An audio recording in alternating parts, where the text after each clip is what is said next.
پھر اللہ تبارک و تعالی نے آگے ارشاد فرمایا حضرت آدم کی پیدائش کا واقعہ. کچھ مفسرین نے لکھا اللہ نے مشورہ کیا تھا فرشتوں سے، وَإِذْ قَالَ رَبُّكَ لِلْمَلَائِكَةِ إِنِّي جَاعِلٌ فِي الْأَرْضِ خَلِيفَةً. لیکن کچھ مفسرین کہتے ہیں کہ اللہ کو ضرورت نہیں فرشتوں سے مشورہ کرنے کی. اللہ نے فرشتوں سے مشورہ نہیں کیا، بلکہ رب نے انہیں آگاہ فرمایا تھا کہ میں لگا ہوں زمین پہ اپنا نائب بنانے، میں خلافت دینے لگا ہوں زمین پہ. اب یہ تو دینے والی کی مرضی ہے نا اس نے کس کو دینی ہے، یہ تو دینے والے کی مرضی ہے نا اس نے. تو کچھ لوگ کہتے ہیں کہ دینے والے سے زیادہ ہمیں پتہ ہے.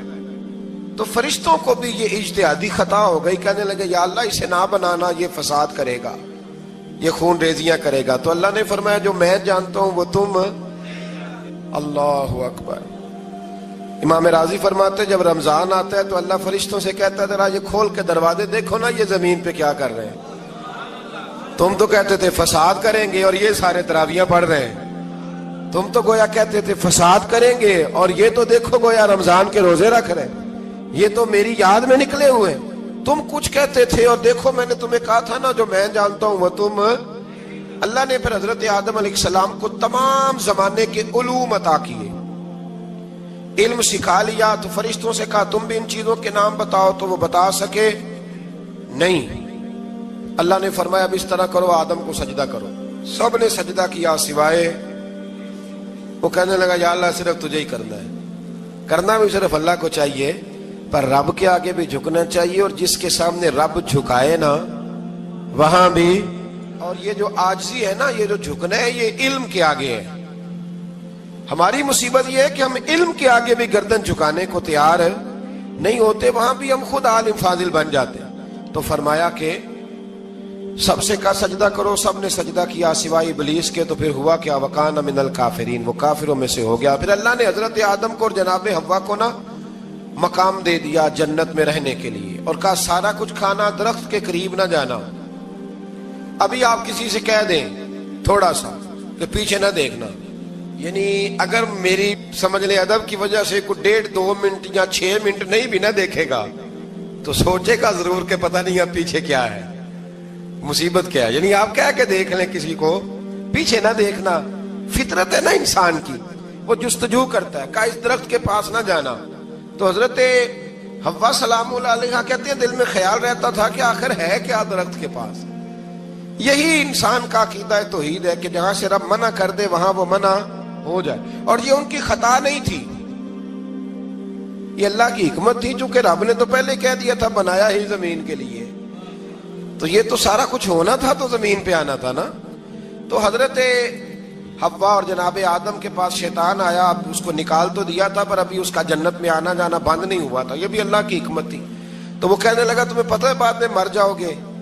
تو حضرت حوا کہنے لگی کیا موت بھی آئے گی؟ کہاں، اس کی تکلیف بھی بڑی ہوگی، تو پھر بچیں گے کیسے؟ تو کہنے لگے پھل کھا لو اس درخت کا.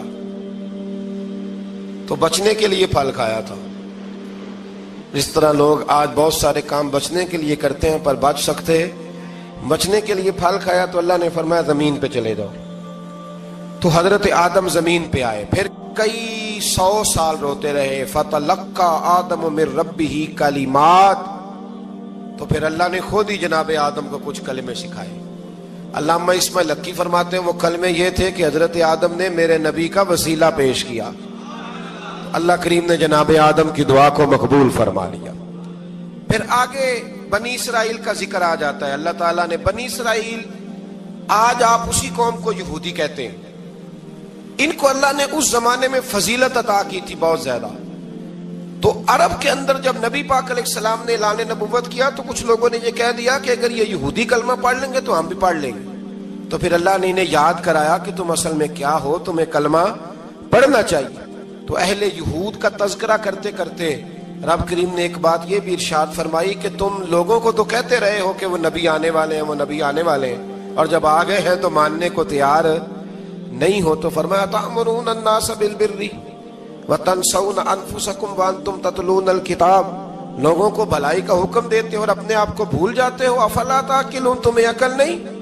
پھر اللہ نے انہیں یہ بھی یاد کرایا کہ یاد کرو وہ زمانہ کہ جب فرعون نے خواب دیکھ لیا تھا کہ کوئی بچہ اس کی سلطنت کو تباہ کرے گا تو پھر اس نے تمہارے بچوں کو ذبح کرانا شروع کیا اور تمہاری بیٹیوں کو چھوڑتا تھا. فرمایا یہ بھی تو تم نے دیکھا. میں نے تمہیں پھر تم سے کہا جہاد کرو قوم عمالقہ کے خلاف, تو مقام طیہ میں جا کے یہ لوگ کہنے لگے ہم سے جہاد نہیں ہوتا. اللہ نے انہیں ایک میدان میں قید کر دیا. بڑی دلچسپ بات. قید تو لوگ ہوتے ہیں نا چار دیواری میں, تو اللہ نے بنی اسرائیل والوں کو جب انہوں نے کہا ہم جہاد نہیں کریں گے تو اللہ نے میدان میں قید کر دیا. میدان میں. یہ یاد رکھیں, جب انسان اللہ کی نافرمانی کرتا ہے تو اسے ایسی قید ملتی ہے جس کا اس نے تصور بھی نہیں کیا ہوتا. ایک میدان ہے مقام طیہ, قید ہو گئے. سارا دن سفر کرتے تھے, سارا دن. تو رات کو تھک کے سوتے تھے, صبح اٹھتے تھے نا جب, تو وہیں ہوتے تھے جہاں کل صبح چلے تھے. تو رب جب کسی کو قیدی بناتا ہے تو اسے زنجیروں کی سلاخوں کی ضرورت. دعا فرمائے اللہ تبارک و تعالی غموں سے نجات عطا فرمائے. یہ دعا فرمائے. ایسی قید دیتا ہے کہ جس سے پھر چھٹکارا ہو سکتا. تو بنی اسرائیل کا بہت زیادہ تذکرہ اس بارے میں اللہ تبارک و تعالی نے پھر بیان کیا اور پھر کہا کہ انہیں جو حکم دیا جاتا تھا یہ اس کی سرتابی کرتے تھے. پھر اللہ نے ان پر ذلت نازل کر دی اور یہ ہمیشہ اس کا شکار رہے. قوم سبت کا ذکر فرمایا اللہ نے. ہفتے والے دن کچھ لوگ نافرمانی کرتے تھے. ہمارے بھی ہیلے بہانے ہیں نا آج کل کاروبار میں. تو اسی سپارے کی آیت نمبر 65 کے اندر اللہ تعالیٰ نے حضرت داؤد کی قوم کا ذکر کیا کہ اللہ نے انہیں حکم دیا تھا کہ ہفتے والے دن مچھلیاں نہیں پکڑنی. تو وہ کہتے تھے چلو ہاتھ لگا کے نہیں پکڑنی, ہاتھ لگا کے. وہ ہمارے لوگ ہیلے بہانے تلاش کر لیتے ہیں نا.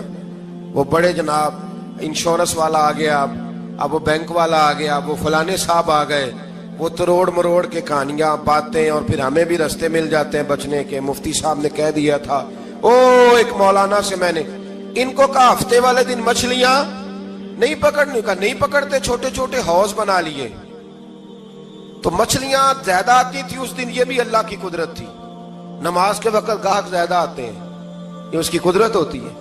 تو وہ مچھلیاں حوض میں جمع ہو جاتی ہیں. یوں سمجھ لیں کہ جال انہوں نے لگا لیے ہوئے تھے, تو جال میں وہ پھنستی رہتی تھی, حوضوں میں آتی رہتی تھی. ہفتے کو نہیں پکڑتے تھے, اتوار کو پکڑ لیتے تھے. تو پھر اللہ نے انہیں سزا دی.